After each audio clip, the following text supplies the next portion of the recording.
So now what we're going to do is look at bleeding claws.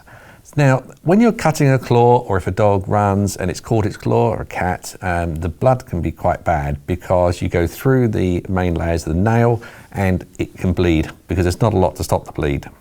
Now, you can use Collaclot for this because it not only stops the bleed, but it promotes healing.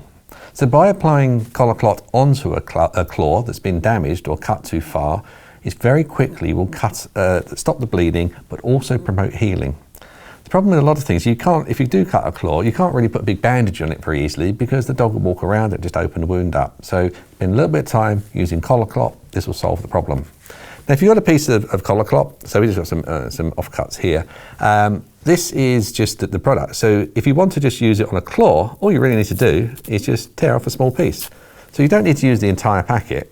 Now, once you do open a packet, then obviously at that point, it's no longer sterile. But there's no reason why you can't carry on using it. It does work because if you are using this for things like claws, maybe you're a dog groomer and this can happen regularly, then obviously you want to just keep open that packet. So keep it in safe and away from any problems, but it really is looking at stopping the bleed.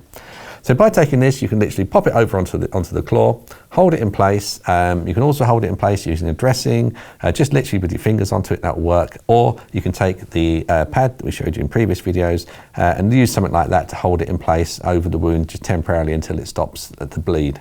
Now, you're going to need to hold it on there till you stop the bleed. And when you actually watch these in the real world, what you'll see is there might be a very small piece of blood coming through, and then it just stops, and it literally just sticks onto there, so it holds it on pretty well.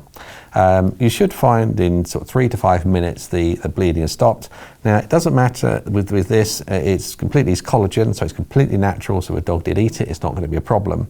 But you can then leave that on. You won't necessarily need to bandage it, and you carry on with your job of doing your grooming, but just do keep an eye on it. Now, if there is a problem with it or it keeps bleeding, then it's probably that you haven't got this on properly, because it will stop the bleed really, really well. So this is just a quick way of dealing with a very minor cut on a claw, and a very similar thing would be on minor cuts on the body as well. You can again use that to stop the bleed.